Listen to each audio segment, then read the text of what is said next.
आने वाली नस्लों के लिए जिहाद करना है, और हम इस जिहाद के लिए हम सब वकला इसके लिए तैयार हैं। अगर आप लोग बादशाह के पास गए, उन्होंने कहा बादशाह सलामत, जंगल में आग लग गई है। तो बंदर ने एक दरख्त से दूसरे दरख्त पे छलांग, दूसरे से तीसरे पे छलांग, तीसरे से चौथे पे खिलाफ, जंगल में आग लग गई, जानवर मर गए। तो बंदर थक के बैठ गया। उसने कहा कि बादशाह सलामत, बहुत सारी जानें ज़ाया होंगी। उसने कहा हमने कोशिश तो बहुत की थी। तो भाई ये हाल है हमारे मुल्क। एक मासूम गरीब आदमी को तो उठा लेते हैं, लेकिन आपके वो लोग जो इस मुल्क का आइन तोड़ गए, उसका हुलिया बिगाड़ गए, और आज भी वो बड़े फख्र से कहते हैं कि हाँ हमने उस वक्त ये किया था, हमने उस। आप लोगों ने रूल ऑफ लॉ और सुपरमेसी ऑफ कॉन्स्टिट्यूशन का हलफ उठाया हुआ। आज की करारदाद जो पेश हुई वो एक बच्चे इमार के मुतल्लिक है, महंगाई के मुतल्लिक है, और रूल ऑफ लॉ के मुतल्लिक है। मैं इन पूरी करारदाद को पूरी तरह सपोर्ट करते हैं, हम सब लोग, यकीनन आप भी सपोर्ट करते हैं। अमार की हिस्ट्री क्या है, स्टोरी क्या है? एक बच्चा 6-7 साल का, उसके घर में मुतअद्दिद बार रेड होती है, ऑड आवर्स में, मिडनाइट में। उसकी दादी, वालदा, बहनों को पुलिस वाले हरासा करते हैं, घर में तोड़ फोड़ करते हैं, चीज़ें उठा के ले जाते हैं, बच्चा सहम जाता है। ये मुतअद्दिद बार बातें होती हैं, उसका वालिद पकड़ा जाता है। एक 6-7 साल का मासूम बच्चा कहता है मुझे मेरे बाप से मुलाकात करवा दो। वो चीफ जस्टिस को ख़त लिखता है, वो जुडिशरी को इन्वॉल्व करता है, लेकिन उसकी कोई बात नहीं सुनी जाती। यहाँ मैं समझता हूँ कि इस्टेब्लिशमेंट के साथ साथ हमारी जुडिशरी का भी कसूर है, ये भी उसमें इस बात के उसकी मौत के जिम्मेदार है। वो बच्चा बीमार हो जाता है, इस सदमे में बीमार हो जाता है। रात में उसकी रिपोर्ट्स पढ़ रहा था, देख रहा था कि वो जो बीमारी उसको होती है वो ट्रिगर करती है उस वक़्त जब एक एक्यूट शॉक में बचा जाता है। वो उस बीमारी में है, अपने बाप से मिलना चाहता है, उसको बाप से मिलने नहीं दिया जाता। ना एस्टेब्लिशमेंट उसकी मदद करती है, ना पुलिस उसकी मदद करती है, और ना हमारी ये सो कॉल्ड जुडिशरी उसकी मदद करती है।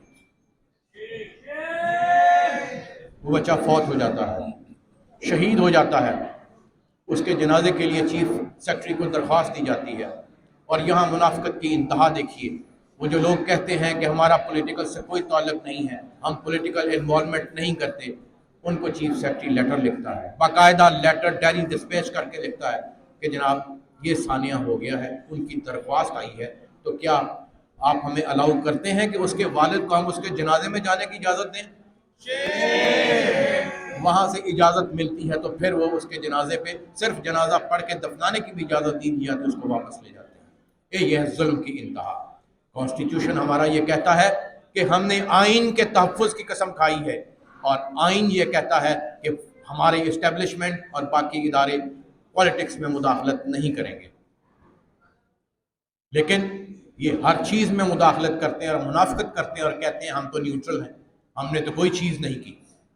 हमें इस मुनाफिकत से निकलना होगा, इनको एक्सपोज करना होगा, और इनको इनकी हदूद में धकेलना होगा कि वहाँ रहें। और इसके लिए हम इनसे मदद चाहते हैं जो कि हमारी मदद करने के लिए तैयार नहीं है।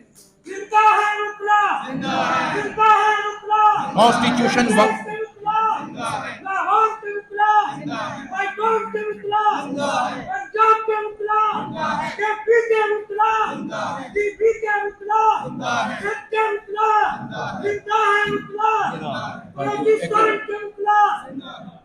मैं ज़्यादा लंबी बात नहीं करूँगा, सिर्फ 2-3 बातें करूँगा।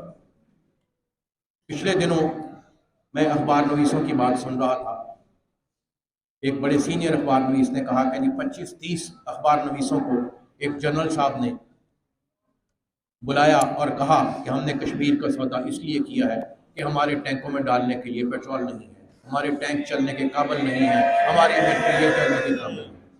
आज वही जर्नैल अमेरिका में पिज़्ज़ा हट चला रहे हैं, कुछ और जर्नैल हमारे जजीरे लेके बैठे हैं, कुछ नॉर्वे में महल लेके बैठे हैं। ये सब करप्शन का माल है, और हम उनकी अकाउंटेबिलिटी नहीं कर सकते। अब क्यों नहीं कर सकते? आप एक मासूम गरीब आदमी को तो उठा लेते हैं, لیکن آپ کے وہ لوگ جو اس ملک کا آئین توڑ گئے، اس کا حلیہ بگاڑ گئے، اور آج بھی وہ بڑے فخر سے کہتے ہیں کہ ہاں ہم نے اس وقت یہ کیا تھا، ہم نے اس وقت پولیٹیکل انجینئرنگ کی تھی، انہوں نے یقیناً آرٹیکل 6 کی خلاف ورزی کی ہوئی ہے، اور ان کو آرٹیکل 6 کے تحت ہمیں ان کو ٹرائی کرنا ہے۔ اور موجودہ چیف جسٹس صاحب، میں آپ سے اپیل کرتا ہوں اور کہتا ہوں کہ فیض آباد دھرنے کیس کا عمل درآمد کیا جائے اور ان سب کے خلاف کارروائی کی جائے، ہم آپ کے ساتھ ہیں، اور اگر آپ ایسا نہیں کرتے تو ہم آپ کے بھی خلاف ہیں۔ ہم نے اپنی قوم کی آنے والی نسلوں کے لیے جہاد کرنا ہے، اور ہم اس جہاد کے لیے ہم سب وکلا اس کے لیے تیار ہیں۔ اگر ہم ایسا نہیں کر سکتے تو ہمیں یہ کوٹ اور یہ وردی پہننے کا اور یہ وکالت کرنے کا کوئی حق نہیں ہے۔ ایک بات میں اور کہتا چلوں، آخری بات تھی، میری بیٹی جو بہن کہہ رہی ہے کہ آخری بات، پچھلے دنوں میں تقریریں سن رہا تھا مختلف بڑے بڑے لوگوں کی، کچھ پرائم منسٹرز کی، کچھ اور کی، کہ یہ پل جو ہے یہ اس لیے بن گیا کہ اس میں آرمی چیف نے بہت محنت کی، یہ ہمیں قرضہ IMF سے اس لیے مل گیا کہ آرمی چیف نے ہمیں فلاں کیا، اور یہ سڑک اس لیے بن گئی کہ آرمی چیف نے ہمیں اس طرح کیا۔ تو مجھے سمجھ نہیں آتی کہ چین آف کمان کے ساتھ ہی 20 گھنٹے میں ایک نیا آدمی جو ہے جس کی نہ بیسک ٹریننگ ہے وہ ماہر معیشت کیسے بن جاتا ہے۔ تو مجھے ایک مثال یاد آ گئی، ایک جنگل میں لوگوں نے بادشاہ کو کہا کہ ایک بادشاہ جو ہے وہ بنایا جائے، تو انہوں نے ایک بندر کو بادشاہ بنا دیا، جنگل میں آگ لگ گئی، تو لوگ بادشاہ کے پاس گئے، انہوں نے کہا بادشاہ سلامت، جنگل میں آگ لگ گئی ہے، تو بندر نے ایک درخت سے دوسرے درخت پہ چھلانگ، دوسرے سے تیسرے پہ چھلانگ، تیسرے سے چوتھے پہ خلاف، جنگل میں آگ لگ گئی، جانور مر گئے، تو بندر تھک کے بیٹھ گیا۔ اس نے کہا کہ بادشاہ سلامت، بہت ساری جانیں ضائع ہوں گی، اس نے کہا ہم نے کوشش تو بہت کی تھی۔ تو بھائی یہ حال ہے ہمارے ملک میں۔